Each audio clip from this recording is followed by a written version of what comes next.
Okay, what's up, guys? So I went out and did a thing today. I bought a lot, a bunch of comic books, probably over 2,000 or more comics, just random comics.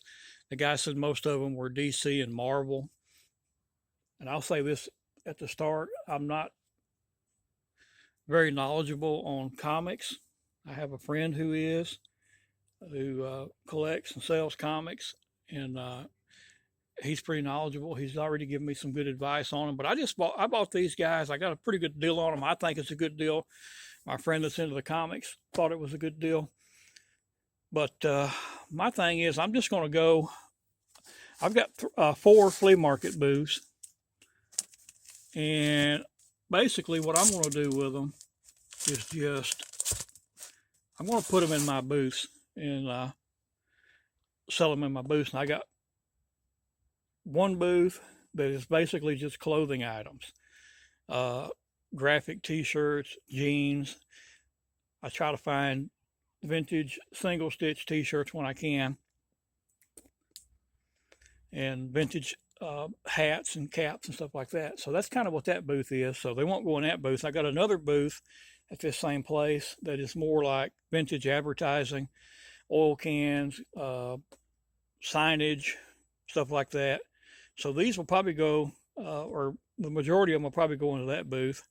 And at another location, I've got another booth that is vintage advertising as well. And then in my second booth at that place is kind of like not really home good stuff, but just more random stuff like household knickknacks. And, if I run across a set of dishes or so, just kind of just more random type stuff that doesn't really fit in the category of obviously clothing or vintage advertising. So, but the majority of these will go in my booth, my advertising booth, and I don't know. Like I said, guys, I don't know anything about these. I just got them back home. You see, they're still in the back of the Dodge. I'm going to get them out. I got my son going to help me. We're going to get them inside where they're stored safely. Now, the bed of this truck with that cover on it does not leak, but I don't want to leave them out, where they get a chance where they can get moisture could get to them or whatever. That Venom box is really cool. Now, those are not Venom comics; they're just random comics. And again, guys, I don't know much about comics, but the guy told me that the majority of these comics are DC and Marvel, and he said about 60 to 65% of them are bagged and boarded. So that's good as far as me just, throwing a price on them and throwing them in our booth. Will I research each and every comic for value, price and value?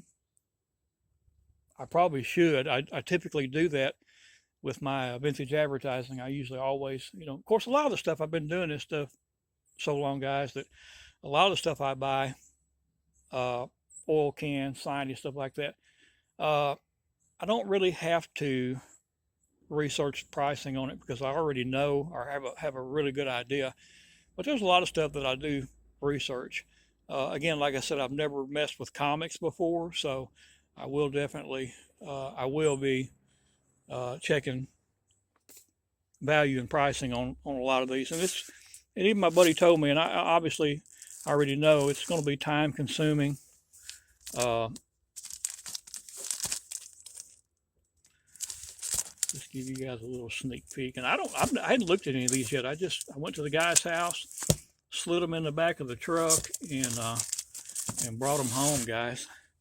And like I said, I've never messed with comics before. This is the first for me. But like I said, it was a super good deal.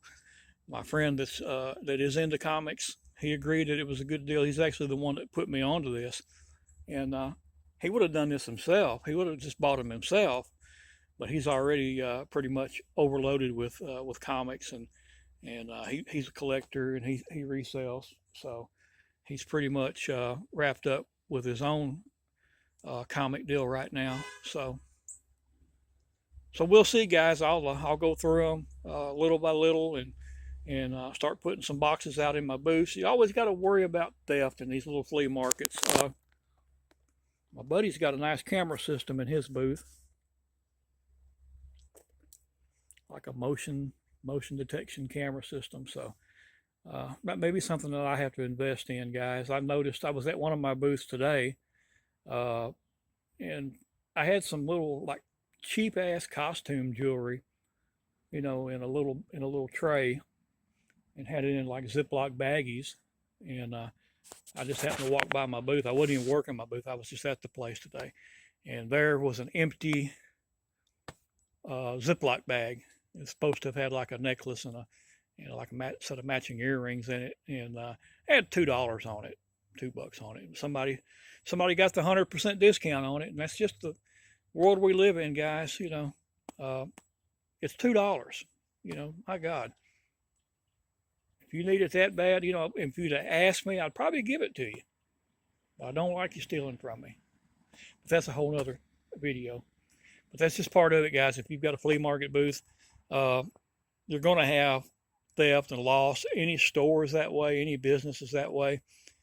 You just have to expect it. Now, you can put up cameras like my friend did, and that's going to help, obviously. But, you know, at the end of the day, you're still going to have some loss from theft and stuff like that. So, all right, guys, just a quick comic video, something new for me. And I'll get them out and start going through them when I get time, and see where I'm at with them and everything. And I'll keep you guys updated.